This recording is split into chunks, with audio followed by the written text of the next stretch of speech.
Hi student, T20 Hindi channel पर आप सभी का स्वागत है। और आज हम देखने वाले हैं हिंदी लोक भारती कक्षा 10वीं की 11वीं कविता कृषक गान। वास्तविक रूप से एक गीत दिया है जिसे लिखा है दिनेश भारद्वाज जी ने, और जो गीत लिखा है वह है किसान के ऊपर, अन्नदाता के ऊपर। उन्होंने अपना जो अभिप्राय है, अपना किसान के बारे में जो उनका मत है, वह यहाँ पर दर्शाया गया है इस गीत के माध्यम से। मैं स्टूडेंट से एक रिक्वेस्ट करना चाहता हूँ कि इस गीत को आप सच्चे दिल से पढ़िए, तभी जाकर आपको इसका भावार्थ जो है वो तुरंत समझ में आएगा।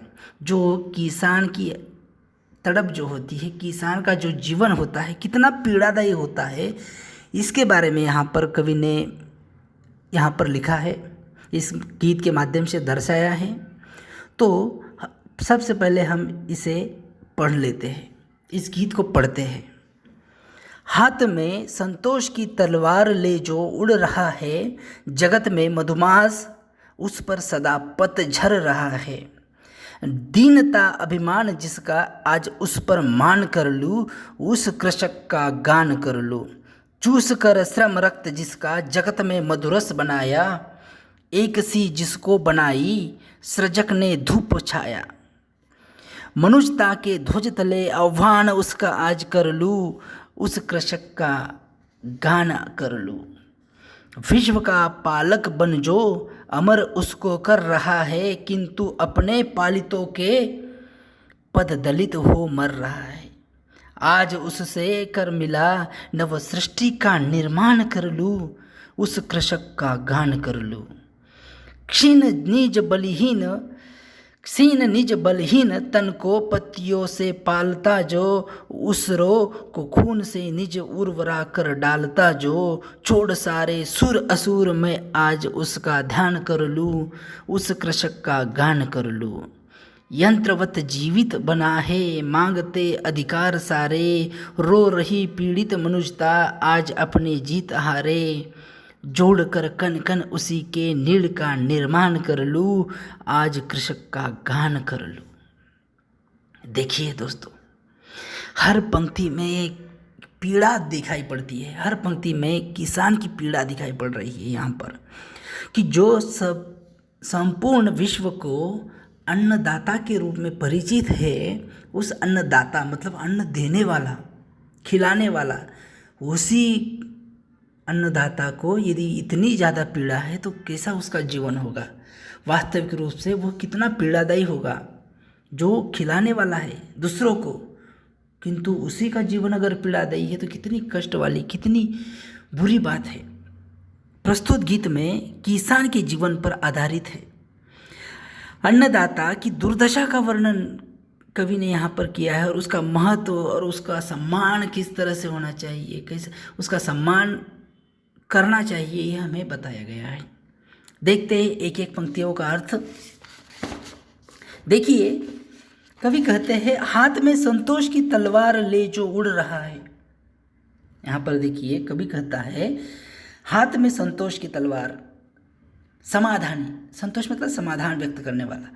हाथ में, वो हाथ में संतोष की तलवार ले जो उड़ रहा है, अपने हाथ में उसे संतोष है। वो ऐसा नहीं चाहता कि मुझे वही चाहिए, ये चाहिए, वो चाहिए, नहीं, जो कुछ उसे मिल रहा है उसी में वो संतोष है, संतुष्ट है। जगत में मधुमास, मधुमास का अर्थ होता है वसंत ऋतु, उस पर सदा पतझर है।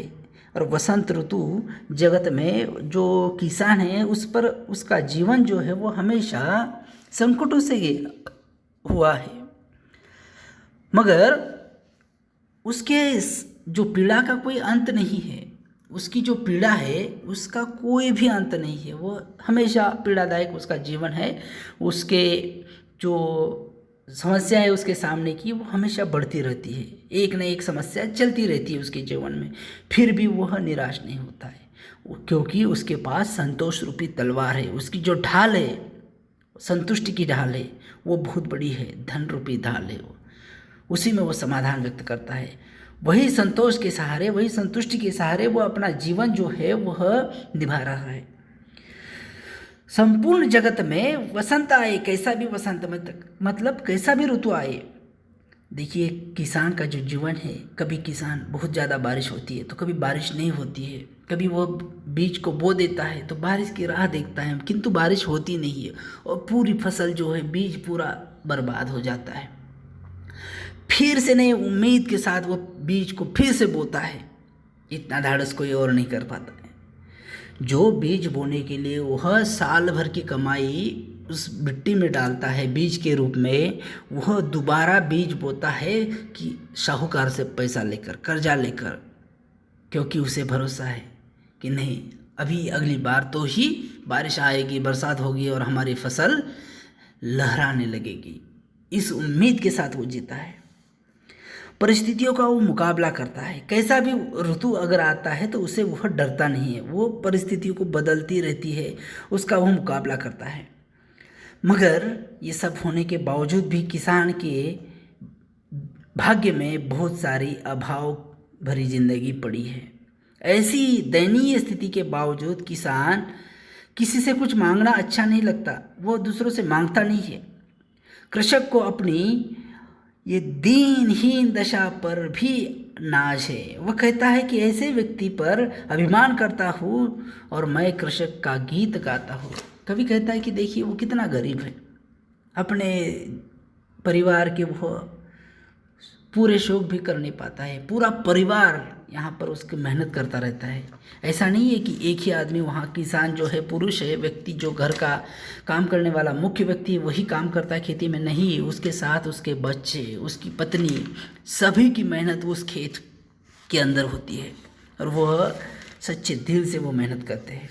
फिर भी उनके हाथ में जितनी उनकी मेहनत होती है उसके मन मुताबिक उनको फसल के रूप में, अनाज के रूप में उनकी जो मेहनत है वो रंग नहीं लाती है। इस प्रकार से वह अपनी मेहनत जारी रखते हैं। देखिए यहाँ पर कवि कहते हैं कि दीनता भरे व्यक्ति पर मुझे मान है, मुझे सम्मान करना है उसका, मुझे वैसा गीत गाना है। चूस कर श्रम रक्त जिसका जगत में मधुरस बनाया, एक सी जिसको बनाई सृजक ने भी धूप छाया। मनुष्यता के ध्वज तले आह्वान उसका आज कर लूँ, उस कृषक का आज मैं गान कर लूँ। किसान दिन रात खेत में मेहनत करता है। ऐसा नहीं है कि व्यापारी हो या फिर कोई नौकरी वाला आदमी हो, 6 घंटे 8 घंटे 10 घंटे मेहनत करके घर लौट आता है और चैन की सांस लेता है, रात भर सो जाता है। मगर किसान की ज़िंदगी में ऐसा नहीं है। किसान दिन हो या रात हो खेत में ही वो मेहनत करता रहता है। बहुत सारे स्टूडेंट्स को पता भी होगा, दिन में खेती करनी पड़ती है, रात में भी फसल को पानी देने के लिए बिजली की सुविधा नहीं होने के कारण उन्हें रात भर जागना पड़ता है और उस फसल को पानी देना पड़ता है। पानी की सिंचाई करने के लिए जो बिजली होती है उनके पास नहीं होती और शहरों में, नगरों में 24 घंटे बिजली का अपव्यय बच्चे करते रहते हैं और वहाँ पर बेचारा राह देखता रहता है और इसीलिए रात रात वो जागता है। अपने खून के पसीने से वह खेती करता है, अपना रक्त को पसीना कर देता है और संपूर्ण जगत को जीवन रस प्रदान करता है, मतलब अन्न देता है। ईश्वर की बनाई इस सृष्टि से उसके लिए धूप छाया दोनों ही एक समान है। ऐसा नहीं है धूप आ गई तो वो पेड़ के नीचे बैठता, नहीं, धूप और छाया एक जैसी है उसके लिए। उसके लिए कोई छाता नहीं बना है धूप से बचने के लिए, ना कोई एसी रहती है। वह एक समान मेहनत करता रहता है, धूप हो या छाँव हो, बारिश हो या ठंड हो, उसके लिए कोई एक जैसा है वो सभी ऋतुएं। मौसम में कैसा भी बदलाव आए किसान की स्थिति नहीं बदलती। वो ज़्यादा ठंड लग रही है तो वो किसान काम करना छोड़ नहीं देता है, या फिर बारिश हो रही है तो काम छोड़ कर नहीं जाता वो, उसके लिए सभी ऋतुएं एक जैसे हैं। मैं मानवता के साथ एक आह्वान करता हूँ कि हे कृषक, मैं तेरा गीत गाता हूँ। अगली पंक्तियाँ जो है, विश्व का पालक बन जो अमर उसको कर रहा है। किसान संपूर्ण जीवन का अन्नदाता है। वो जीवन का पालक का अर्थ होता है पालन करने वाला। ये पालन करता है। कभी कहते हैं कि किसान क्या है, पालन करता है विश्व का, संसार का, दुनिया का। वह अन्न उगाकर, फसल उगाकर पूरे विश्व को खिला रहा है लोगों को जीवन दे रहा है। यदि किसान ने सोच लिया कि हम फसल नहीं बोएंगे, नहीं उगाएंगे, तो पूरा जीवन बर्बाद हो जाएगा। किंतु अफसोस की बात है कि जिन लोगों को वह पालता है उन्हीं के द्वारा उसे पददलित किया जाता है, मतलब उसे नीचा दिखाया जाता है। किसान का महत्व नहीं दिखा जाता। जो अन्न वह फसल जो है वह उपज करता है खेत से, वह पूरी की पूरी वह मार्केट लेकर बेच देता है, और वो बेचते समय उसे उस फसल का, जो उसकी फसल है, उसका भाव भी उसके हाथ में नहीं होता है। बाकी फैक्ट्रियों की जितने भी प्रोडक्ट है उनका पूरा भाव तय करना उसके मालिक के हाथ में है। किंतु किसान का अगर आपने देखा होगा, उसका भाव, जो फसल बोकर उगाता है उसका भाव उसका नहीं कर पाता, उसकी कीमत वो तय नहीं कर पाता है, वो भी दूसरों के हाथ में है। देखो कितनी अफसोस की बात है। सृष्टि का निर्माण करने वाला उसका खुद का निर्माण नहीं कर पा रहा है वो, और एक हद तक ऐसी होती है कि किसान फिर से वह अपने परिवार का पालन भी नहीं कर पाता है। पूरी की पूरी फसल उसे देनी पड़ती है, बेचनी पड़ती है, क्योंकि परिवार जो चलाना होता है उसे। इतनी मेहनत करने के बावजूद भी वह परिवार नहीं चला पाता है। आज उससे कर मिला, नव सृष्टि का निर्माण कर लूँ, उस कृषक का गान कर लूँ। देखो इस पंक्तियों से वह महत्व को समझने की कोशिश कर रहा है। उसको सम्मान करना चाहिए, ऐसे किसान का हमें सम्मान करना चाहिए और उसके लिए गीत गाना चाहिए, ऐसा दिनेश भारद्वाज जी कहते हैं।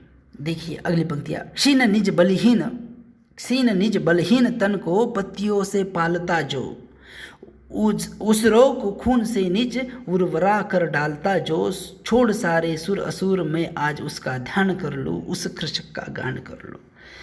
किसान का जो जीवन में पर्याप्त सुविधाएं नहीं मिल पाती है उसे, उसके परिवार की जो सदस्य है, बच्चे हैं, उन्हें वो पर्याप्त मात्रा में कपड़े, वो जो भी बेसिक जो चीज़ें हैं, नीड्स जो है वो कर नहीं पाता है।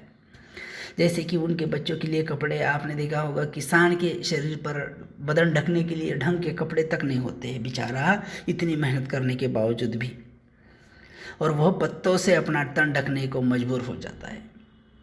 कपड़े नहीं होते हैं, शर्ट होता है तो पैंट नहीं होती, पैंट होती है तो शर्ट नहीं होता है, क्योंकि पैसा नहीं होता है। और वो इतनी मेहनत करने के बावजूद भी इसके ऊपर किसी का ध्यान नहीं है कि किसान का जीवन कैसा हो।